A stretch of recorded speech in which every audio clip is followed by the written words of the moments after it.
오늘도 계속하여 춘추시대 패주에 대하여 알아보기 전 먼저 현재까지도 논쟁이 되고 있는 패주들과 그 원인에 대하여 알아보겠습니다. 춘추오패에 대하여 여러가지 의견이 있으며 그중 대표적으로 당나라의 사마정이 서한사마천의 사기를 바탕으로 저술한 사기소운에서는 제환공, 진문공, 송양공, 진묵공, 초장왕을 춘추오패로 기록하고 있지만 전국말기 조나라의 순자가 저술한 순자에서는 제환공, 진문공, 초장왕, 오왕합녀, 월왕구천을 춘추오패로 기록하고 있어 현재에도 많은 사람들이 논쟁을 벌이고 있습니다. 저는 사기소운과 순자에서 똑같이 기록한 제환공, 진문공, 초장왕 순서로 저술하고 기록이 다른 소양공, 진묵공, 오왕합녀, 월왕구천의 순서로 저술할 것이니 여러분들도 왜 역사가들이 엇갈린 저술을 하였고 현재에도 의견이 다른지 판단해 주길 바랍니다. 그러면 정식으로 이번 시간에는 사기소운에 기록된 패주 소양공에 대하여 알아보도록 하겠습니다. 송나라의 시조는 위자라고도 불리는 자기라는 사람으로 상나라의 마지막 군주 상주왕 자수의 형님이며 기원전 1046년 주나라의 대군주 주무왕 희발이 상나라를 멸망시킨 후 자기가 주무왕의 진영에 도착하여 항복하니 주무왕은 자기를 살려주며 관직까지 내려줍니다. 이후 주나라 3대 군주 주성왕 희송의 통치 시절 상주왕의 아들 자경이 주성왕의 삼촌인 관숙, 채숙과 삼견의 난을 벌이다 죽임을 당하며 주성왕은 자기를 공작으로 책봉한 후 상나라의 발원지인 상구에서 송나라를 건국하게 하여 상나라의 유민들을 통치하게 하니 이때부터 자기는 송위자라고 불리우기도 합니다. 주나라는 왕족과 공신들에게 영토를 책봉하는 분봉제를 사용하여 통치를 시작하였는데 초반엔 53명의 희씨에게 중원지역을 책봉해주고 18명의 공신들에게 변경의 영토를 나누어 주었으나 송나라는 처음부터 왕족인 희씨가 아니어도 최고자귀인 공작의 나라로 하남이라는 중원지역을 책봉받지만 주나라 왕실에서 상나라 유민들의 반란을 막기 위하여 주변에 희씨 왕족들의 제후국들이 많이 배치되어 상대적으로 발전이 느려지게 됩니다. 기원전 729년 송나라 13대 제후 송선공 자력이 돌아가며 자신의 아들 자여이가 아닌 동생 자화에게 자귀를 물려주니 자화가 송나라 14대 제후 송목공입니다. 기원전 720년 송목공은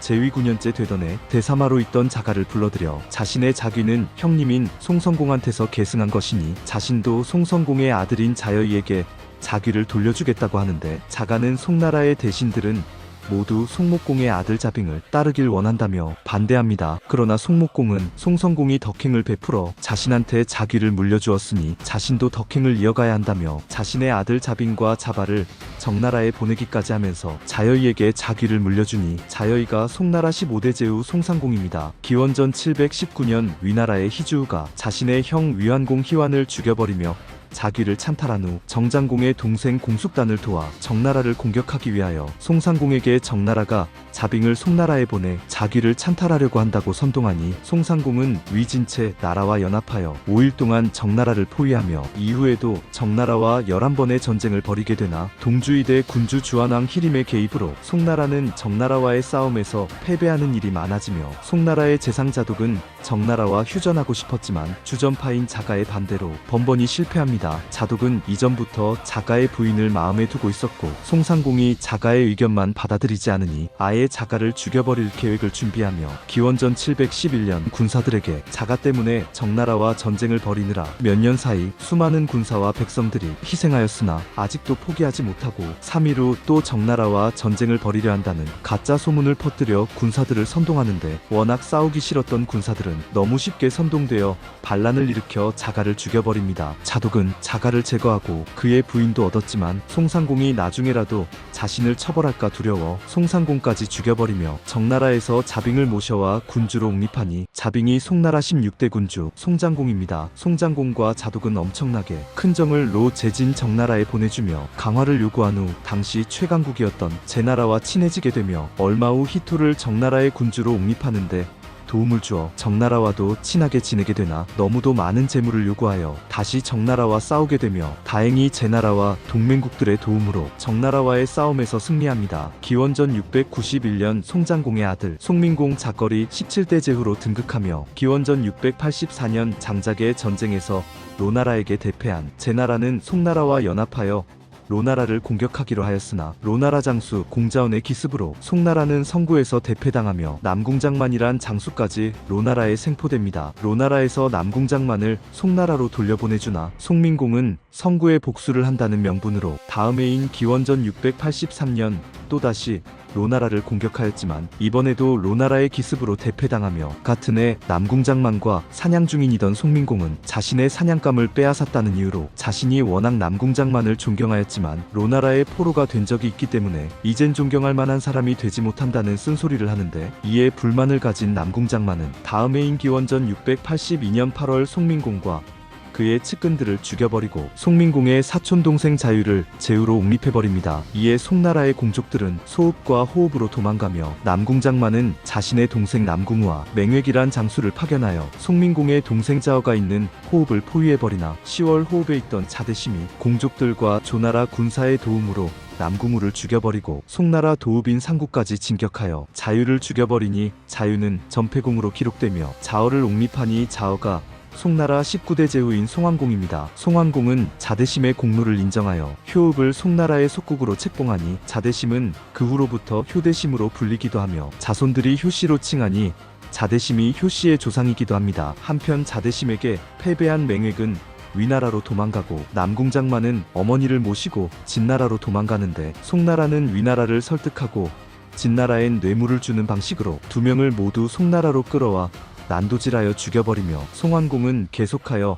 제나라와 동맹관계를 유지하며 초나라의 공격을 막아내거나 주변국들도 공격하며 차츰 부흥하는 모습을 보입니다. 송환공에게는 후궁이 낳은 장남 자모기와 정실 부인이 낳은 차남 자자보라는 아들이 있었는데, 기원전 652년 송환공의 병이 위중해지자 당시 종법상적 장자여서 당연하게 자귀를 물려받을 수 있었던 자자보는 송환공을 찾아가 자모기가 자신보다 나이가 많고 인의롭다는 이유로 자모기에게 자귀를 물려주라고 설득하는데, 이 소문을 들은 자모기는 적장자의 신분으로 계승권을 양보하는 자자보가 자신보다 더욱 인의롭고 종법상에도 맞지 않는다며 자자보를 추천한 후 아예 위나라로 가버립니다. 워낙 춘추시대에 자기와 권력을 위하여 예법과 종법을 무시하고 골육상잔을 하던 예붕학교의 시대라 자모기와 자자보의 이야기는 전국에 알려지면서 많은 사람들에게 인의로운 형제라는 명성을 얻으며 다음 해인 651년 송환공이 병으로 돌아가자 자자보가 자귀를 계승하여 20대제 후 송양공으로 기록되며, 송양공은 바로 위나라에서 자모기를 불러들여 자신을 보좌하게 합니다. 기원전 643년 제나라 15대 제후 제환공강 소백의 병이 위중해지자 그의 자식들이 계승 문제로 내전을 벌이며 제환공까지 굶어 죽는 사건이 발생하는데, 오랜 내전 끝에 수조와 여가가 제환공의 서자인 강무유를 군주로 옹립해버리니 태자였던 강소는 송양공에게 도움을 청하며 애당초 제환공제 위시절 송양공에게 강소를 부탁한 적이 있었으니 송양공은 약속대로 제후국들에게 강소를 도와주자고 호소하지만 송양공의 영향력은 패주였던 제환공에 비해 너무나도 제한적이라 위 조주나라 같은 작은 나라들만 참여하나 송양공은 끝까지 강소를 도와주기로 하며 제나라를 공격하기 시작합니다. 당시 제나라 내부에서도 강소를 동정하고 수조와 여가를 싫어하는 사람이 많았으니 제나라의 귀족 고씨와 국씨가 군사를 일으켜 강무유를 죽인 후 강소를 군주로 옹립하니 강소가 제나라 16대 제후 제후공이며 이 사건으로 더욱 큰 명성을 얻은 소양공은 자신이 제환공에 이어 두 번째 패주가 되어야겠다고 판단하나 그의 형인 자모기는 송나라가 작은 나라이니 패주가 되려다 화를 입을 수도 있다고 권고하나 송양공은 받아들이지 않습니다. 송양공은 주변의 작은 나라들을 공격하며 자신의 힘을 과시하려 하였으나 워낙 초나라와 제나라의 세력이 강한 데다 제환공이 돌아간 지 얼마 안 되어 진, 채, 초, 정, 제나라는 송양공을 인정하려 하지 않고 자신들끼리 맹약을 맺어버리니 송나라는 할 수 없이 위, 주, 조, 화 같은 작은 나라를 끌어들여 맹약을 맺게 됩니다. 기원전 639년 송양공은 제나라와 초나라 등 제후국들을 불러들여 맹회를 열어 자신이 맹주행세까지 하니 초나라 20대제후 초성왕 웅희와 제나라 16대제후 제후공 강소가 큰 불만을 가지나 송양공은 신경조차 쓰지 않고 같은 해 가을 우라는 곳에서 또다시 맹회를 개최하기로 합니다. 자모기는 다시 한번 송양공을 찾아가 송나라가 작은 나라이니 패주가 되려 하였다간 화를 부를 것이라고 충고하나 송양공은 받아들이지 않으며 끝까지 우에 가려고 하자 자모기는 초나라 사람들이 신용을 지키지 않을 수 있으니 군사를 거느리고 출발하라고 하지만 송양공은 이번에도 받아들이지 않습니다. 초, 진, 채, 허, 조, 정 6개의 나라가 약속대로 우에 도착하여 맹회가 시작되자 송양공이 제후들에게 맹주를 선거하자고 건의하였지만 누구도 대답하지 않고 서로 눈치만 보기 시작하니 기다리다 지친 송양공은 자신이 제환공의 뒤를 이어 맹주가 되어야 한다고 얘기하자 갑자기 초성왕이 뛰어나와 그럼 오늘의 맹주는 누구냐 물어봅니다. 송양공은 주나라에 대한 공로가 있으면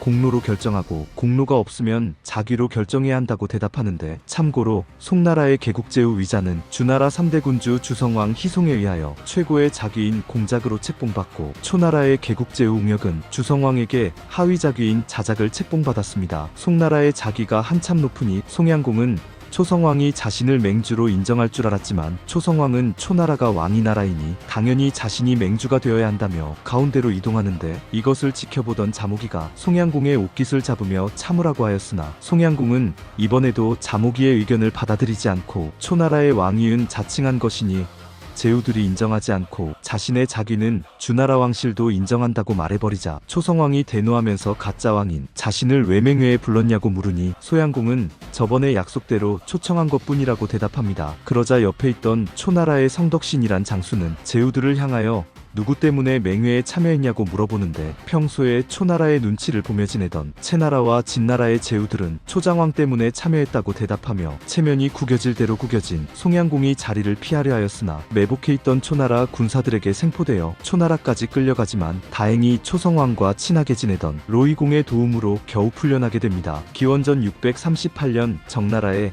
11대 제후 정목공이라니 초성왕을 맹주로 추대하려 한다는 소문을 들은 송양공은 바로 정나라를 공격하기 시작하니, 초성왕도 정목공을 도와주기 위하여 성덕신을 파견하여 송나라를 공격하게 하니, 소양공은 정나라에서 회군하여 홍수라는 곳에서 성덕신과 대치하게 됩니다. 성덕신이 먼저 군사를 진격시켜 초나라 군사들이 홍수를 건너기 시작하자, 자모기는 워낙 초나라 군사들이 많으니 강을 건너고 있는 사이 공격해야 한다고 건의하지만, 송양공은 자신들이 인이의 군사인데 어떻게 상대방이 강을 건너고 있을 때 공격하냐며 거절하고, 잠시 후 초나라 군사들이 강을 건너 진영을 정비하기 시작하자, 자모기는 또다시 초나라가 진영을 완성하기 전 빨리 공격해야 한다고 건의하지만, 송양공은 이번에도 인의를 내세워 초나라의 군사들이 진영을 완성하고 공격해올 때까지 기다리고 있던 중 여러 번의 공격 기회를 놓치고 수적인 열세에 밀려 초나라가 펼친 단 한 번의 공격에 대패당하여 송양공 자신까지 다리에 화살에 맞으며 도망가는 수모를 당합니다. 전쟁 이후 군사들은 송양공이 자모기의 의견대로 하지 않아 전쟁에서 패배했다며 비난하지만, 송양공은 인덕이 있는 군자는 부상당한 군사를 공격하지 말아야 하고 지형을 이용하여 승리하면 안 되니, 자신은 나라가 망하는 한이 있더라도 진영을 완성하지 못한 군사를 공격하지 않았다고 변명하는데, 참지 못한 자모기는 송양공처럼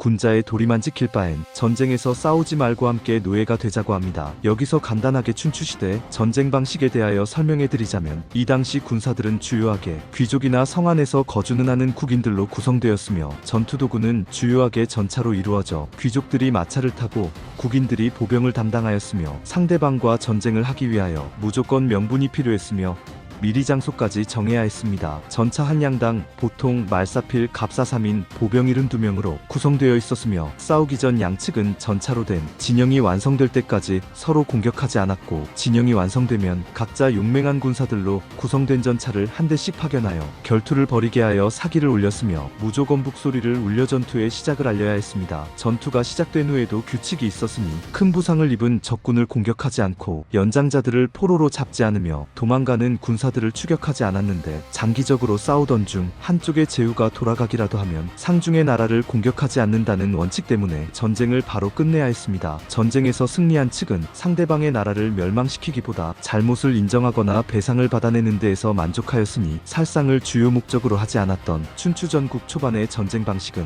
기원전 632년 진나라와 초나라와의 성복전쟁을 기점으로 더 많은 병종과 전투 방식이 등장으로 계략과 잔혹함이 나타나고, 전쟁의 목적성은 더욱 강해지는데, 춘추 말기의 손자병법의 등장은 전쟁을 명예와 도의가 없는 최고의 살육장으로 만들어버립니다. 다시 돌아와 다행히 제나라와 진나라가 두려워 초나라는 송나라를 끝까지 공격하지 않아 송양공은 안심하고 치료할 수 있었으며, 같은 해 송나라를 지나던 중이를 급진하게 대접한 후 다음 해인 637년 화살을 맞은 상처 때문에 돌아가며, 그의 아들 자왕신이 자귀를 계승하여 송나라 21대제후 송성공입니다. 송양공에 돌아가기 전 최고의 업적으로 망명 중이던 중이에게 280필의 말을 선물해주며 극진하게 대해준 덕분에 얼마 후 진나라의 제후로 옹립된 진문공중이의 도움으로 계속되는 초나라의 공격을 막아낼 수 있었으나 송나라는 끝까지 부응하지 못하고 기원전 286년 제나라에 의해 멸망당합니다. 송양공이 패주로 인정되어야 하는지는 여러분이 판단하시길 바라며, 혹시 송양공이야말로 춘추시대 인의를 중요시한 진정한 제후라고 주장하는 분들에겐 홍수의 전쟁에서 전사한 송나라 군인들이 모두 송양공의 자식이나 부모라면 저 또한 송양공이 진정한 군주라고 인정하고 싶다는 말을 남기며, 다음화부터 사기소원에 기록된 또 다른 패주 진목공에 대하여 알아보도록 하겠습니다.